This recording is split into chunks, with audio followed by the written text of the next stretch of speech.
Hey, what's up, guys? Triple C here. I'm Joseph. And I'm Justin again. Woohoo! No more JR. That sucked.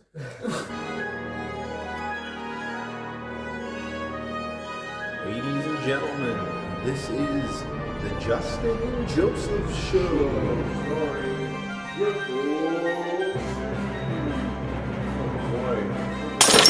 We forgot to pay the bills. Not again.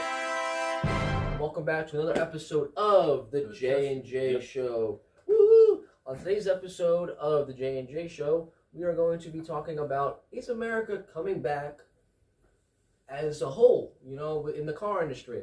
To give you guys a quick little feedback, a little history lesson, back in the 60s, was it the 60s? Yeah, like 50s and 60s. America was a very big production of cars. That was when we started mass producing more cars through World War I and other things like that, when we were trying to get to civilianized cars. But besides that, that's kind of really it.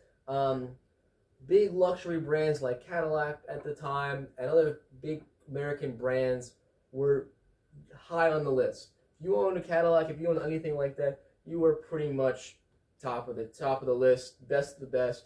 You had some money and it looked beautiful. But that's our opinion. Cadillac was the standard of the world. That's what a lot of people called it back then.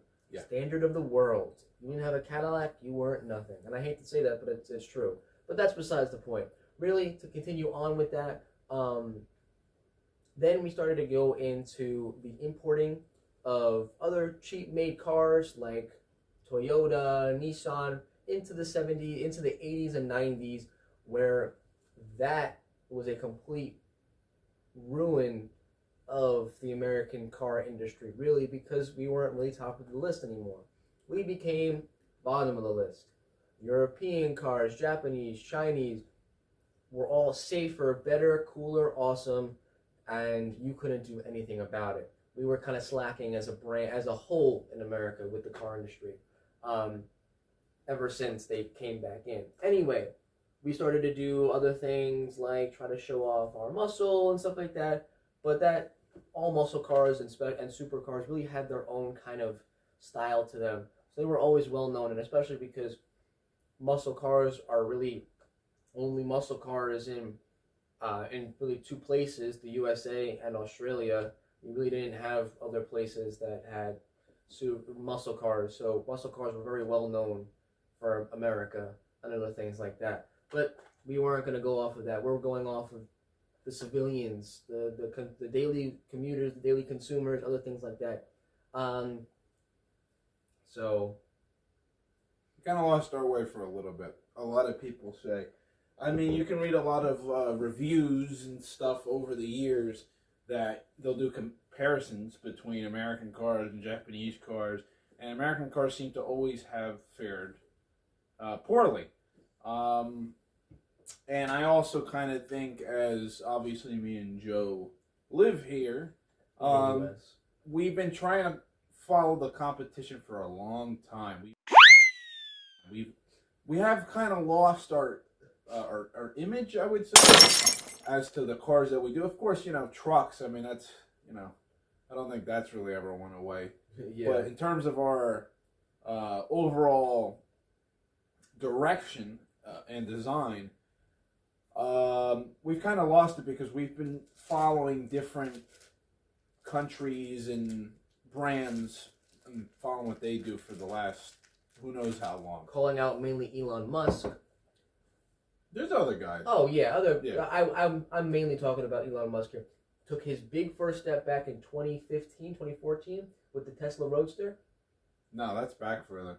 What, 2007? 8? I'm not really not good with sure. my years. I'll be honest with you. So if you guys tell me the year in the comment section below, that'd be We're great. gonna say like the Early- first part of the 2000s, 2000 to 2010. That's when that happened. Then, of course, I mean, you have other. I honestly, gosh, I wish there were more people that kind of came to my mind besides Elon Musk. But there are a lot of people out there, and there's a lot of brands that have sprung up. I think a well-known one that's been around for quite some time is Rivian. Rivian was here for a couple years. Yeah. Back in an auto show that we got to saw back in 2018, maybe 2019.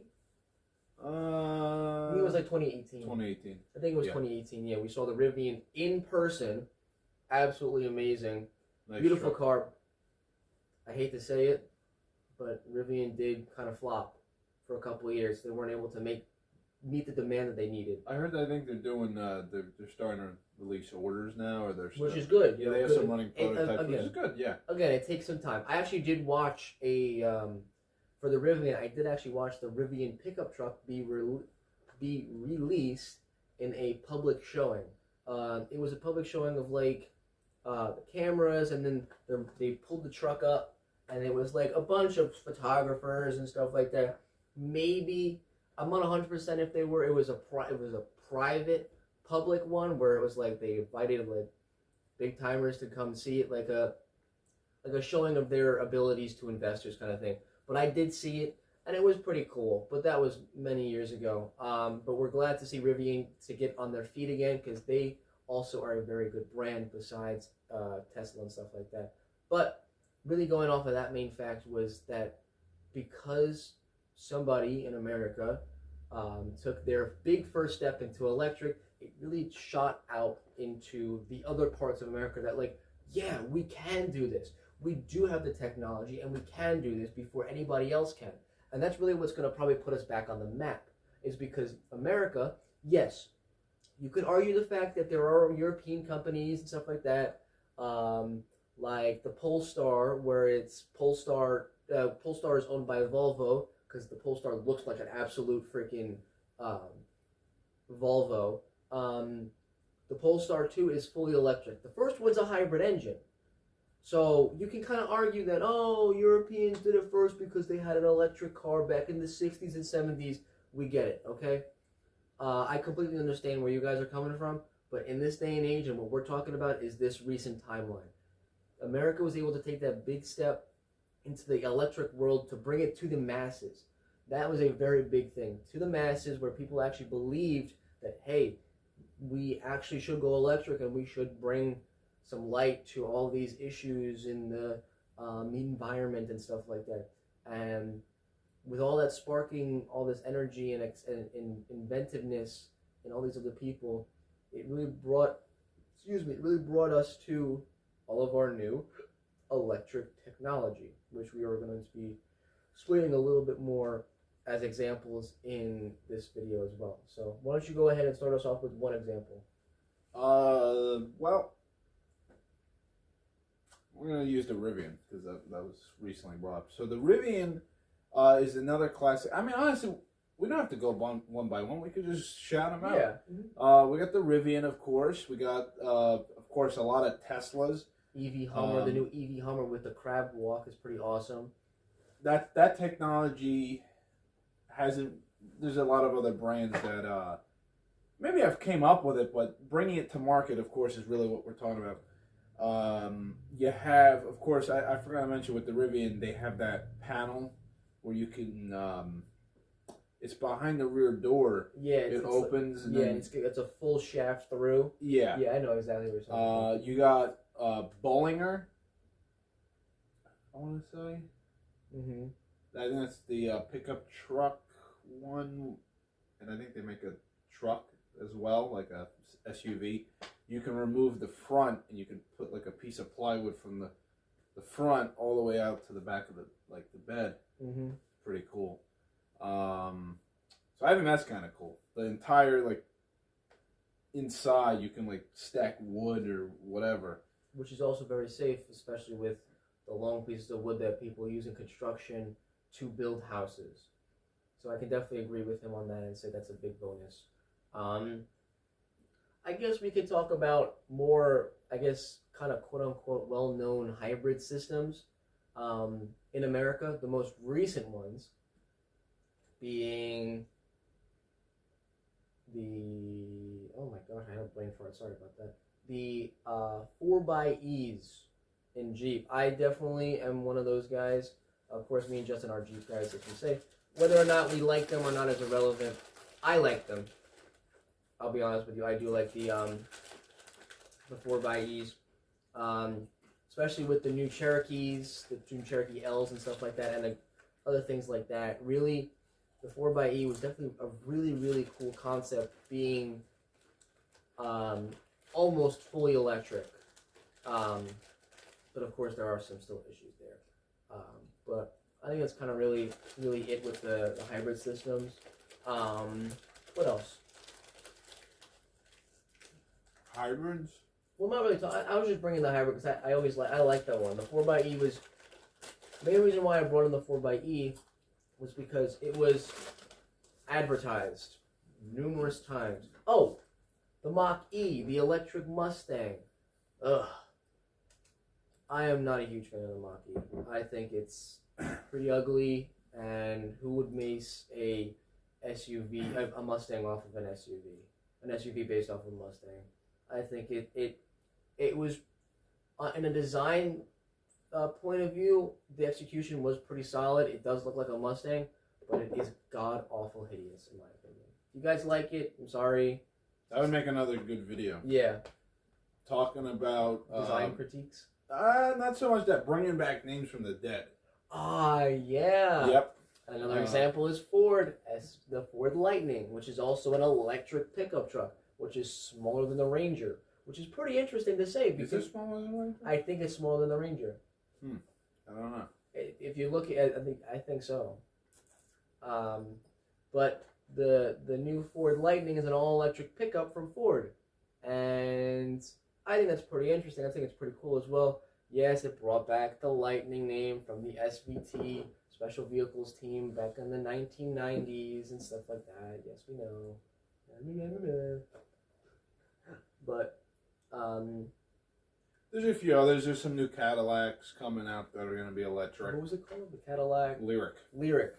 Cadillac Lyric. So that might be a good attempt to bring Cadillac to the top again. Mm-hmm. I think Cadillac's really all we got. I mean, to compete with like luxury. I mean, besides Tesla, but Tesla's more minimalist, and Cadillac tends to be more excess. Mm-hmm.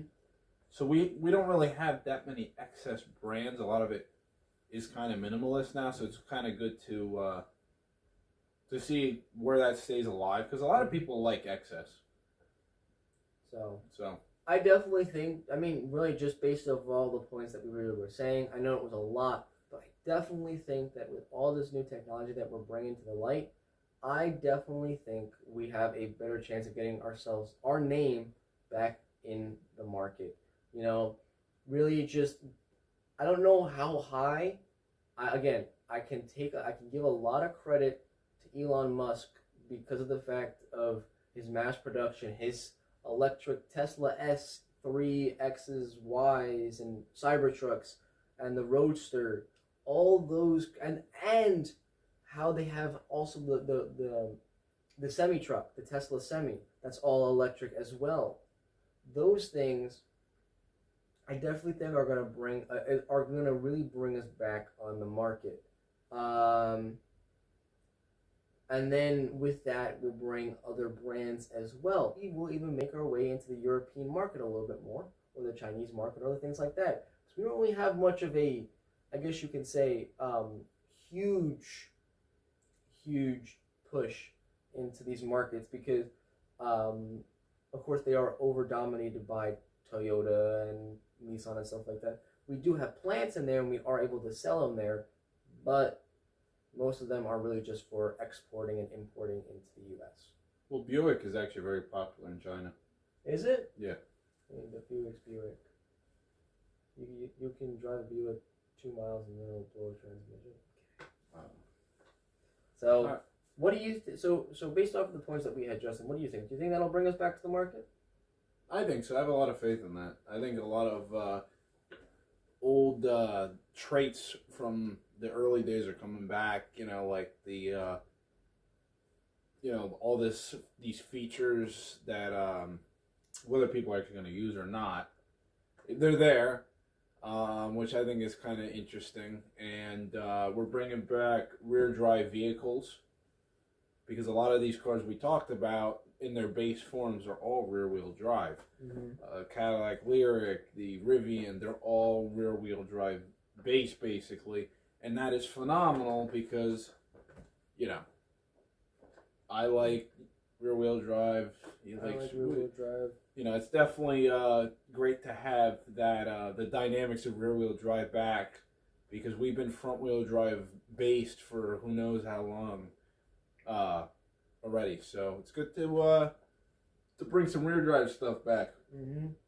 And a lot of European and Japanese cars and stuff like that are more front-wheel drive based.